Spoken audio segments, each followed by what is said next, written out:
यानी कि फाइनल माना जाए कि एआईएमआईएम की एंट्री महागठबंधन में हो सकती है। हाँ, हो सकती है। एआईएमआईएम गठबंधन में आना भी चाहिए। राष्ट्रीय अध्यक्ष वरिष्ठर असदुद्दीन ओवैसी साहब का योगदान रहेगा और माननीय मुख्यमंत्री बनेंगे। लेकिन अख्तरुल इमाम साहब जो एआईएमआईएम के प्रदेश अध्यक्ष हैं, वो इस पत्ता को आगे बढ़ाने से समझ लीजिए बीजेपी, जेडीयू, चिराग पासवान ये सब सेंटिंग लाइन में चले जाएंगे। मैं हूं आफ्ताब और आप देख रहे टैब तक। इस वक्त देखिए हमारे साथ राजद के प्रदेश महासचिव शमीम उद्दीन जी है। शमीम जी, सबसे पहले आपका स्वागत है हमारे चैनल टैब तक पर। बहुत बहुत धन्यवाद। कहा जा रहा है शमीम जी कि बिहार में एक नए समीकरण की सुगबुगाहट तेज है। कई सारे न्यूज़ चैनल पर भी ये न्यूज़ चल रहा है कि राजद में एक और नई पार्टी की एंट्री होने जा रही है। पार्टी है एआईएमआईएम की। असदुद्दीन ओवैसी का गठबंधन क्या महागठबंधन में एंट्री होने जा रही है? आप लोगों को जो खबरें आ रही होगी उससे क्या लगता है आपको?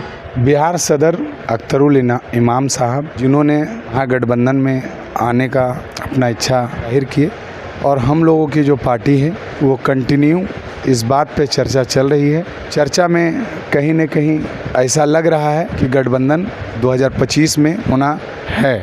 यानी कि फाइनल माना जाए कि एआईएमआईएम की एंट्री महागठबंधन में हो सकती है। हाँ, हो सकती है। एआईएमआईएम गठबंधन में आना भी चाहिए क्योंकि बहुत सारी बात है। बात ये है कि आप ये मान लीजिए कि एआईएमआईएम आने से जो अल्पसंख्यक मुस्लिम वोटर का जो बिखराव होता था वो बच जाएगा। अब नहीं होगा, बचेगा। अच्छा। बिखराव जो होती थी, जैसे कुछ अभी मान के चला जाए जो युवा है, युवा मुस्लिम का लड़का जो भी अल्पसंख्यक का, वो कहीं न कहीं दो धड़ में बटा हुआ दिखता था। कुछ युवा तेजस्वी यादव के कुछ तेजस्वी यादव के पक्ष में रहता था, कुछ एआईएमआईएम के पक्ष में रहता था। तो ये कहीं न कहीं दो धड़ एक साथ आएंगे तो एक जान बनेंगे और तेजस्वी यादव को मुख्यमंत्री बनाने में कहीं न कहीं बिहार के सदर अख्तरुल इमाम साहब और राष्ट्रीय अध्यक्ष वरिष्ठर असदुद्दीन ओवैसी साहब का योगदान रहेगा और माननीय मुख्यमंत्री बनेंगे।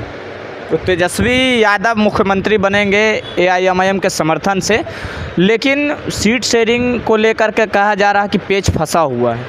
देखिए, सीट शेयरिंग अगर गठबंधन में आने के अगर निमंत्रण दिए हैं तो कहीं न कहीं कुछ न कुछ कम और बेसी कंप्रोमाइज़ किया जा सकता है। ऐसा नहीं है कि अख्तरुल इमाम साहब भी समझ रहे होंगे बिहार की परिस्थितियाँ और हिंदुस्तान की परिस्थितियाँ, तभी अख्तरुल इमाम साहब इस पैगाम को वहाँ तक पहुँचाए हैं, आरजेडी तक पहुँचाए हैं।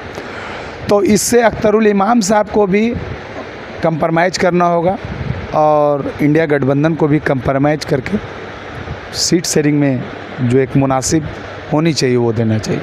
कहा जा रहा है कि इससे भाजपा में जो है वो टेंशन बढ़ गई है। कहा बिल्कुल जो खबरें आ रही है, कंटिन्यू देख रहे हैं इस चीज़ को। हक्का बक्का बीजेपी, जेडीयू के जो लोग हैं, कथित लोग जो हल्ला चिल्ला करते रहते थे, वो आक्रामक हुए हुए हैं। वो ऐसी अभी आए हैं नहीं, ये सिर्फ एक बात रखी गई है जिसके वजह से बिहार की राजनीति में एक नई सुगबुगाहट शुरू हो गई कि अब नीतीश कुमार मुख्यमंत्री नहीं बनेंगे। बीजेपी का सपना बिहार में चूर हो गया। मेन बीजेपी का जो एजेंडा थी ना, वो एजेंडा ही फेल कर दिया अख्तरुल इमाम साहब। सोच थी कि नीतीश कुमार को सेंटिंग लाइन डालेंगे, बीजेपी फ्रंट लाइन डालेंगे, लेकिन अख्तरुल इमाम साहब जो एआईएमआईएम के प्रदेश अध्यक्ष हैं, वो इस पत्ता को आगे बढ़ाने से समझ लीजिए बीजेपी, जेडीयू, चिराग पासवान ये सब सेंटिंग लाइन में चले जाएंगे। क्योंकि एक अल्पसंख्यक का एक बहुत बड़ा धड़ा है जो लोग चाहते हैं उनको, वो एकदम डायरेक्ट कनेक्ट होंगे और फिर कोई बिखराव नहीं होगी और तेजस्वी यादव को मुख्यमंत्री बनाने से फिर कोई नहीं रोक सकता। तो बिहार में नई राजनीति की शुरुआत हो जाएगी, क्योंकि जो खबरें आ रही है, हाँ, इससे लगता है कि अब कहीं न कहीं गठबंधन हो सकता है। लेकिन अब दूसरा पहलू पे आइए। भाजपा कह रही है कि बिहार में हमारी सरकार बनने जा रही है। तेजस्वी यादव के ऊपर कोई बिहार में उतना असर नहीं दिखने जा रहा है। बिहार में खास करके बात कर ले। अरे तेजस्वी यादव के बाद चेहरा कोई बिहार में है मुख्यमंत्री बनने के लायक? देख के बता दीजिए, कोई है बिहार में? कोई चेहरा है? कोई चेहरा नहीं। नई सोच, नई जोश।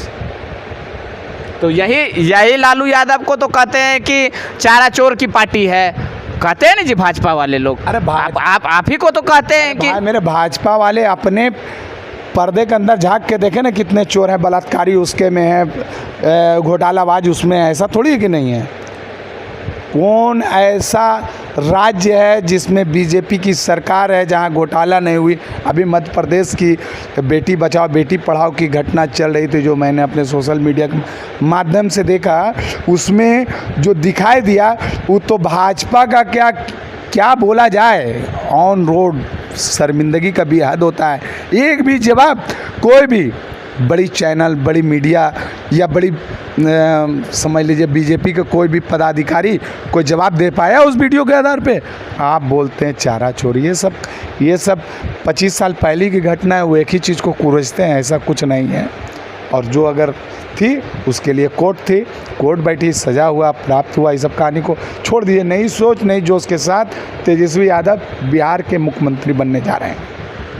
तो ये थे शमीम उद्दीन जी, जिन्होंने दावा किया है कि बिहार में फिर से नई सोच और नई जोश के साथ बिहार में आरजेडी की सरकार यानी कि इंडिया गठबंधन की सरकार बनने जा रही है। आप इनकी बातों से कहाँ तक सहमत हैं? अगर इस वीडियो को यूट्यूब चैनल पर देख रहे हैं तो हमारे चैनल को सब्सक्राइब कर लीजिएगा। अगर इस वीडियो को फेसबुक पेज पर देख रहे हैं तो हमारे पेज को फॉलो कर लीजिएगा। कमेंट बॉक्स में अपनी प्रतिक्रिया जरूर दें। मिलते हैं अगली वीडियो में, तब तक के लिए जय हिंद, जय भारत।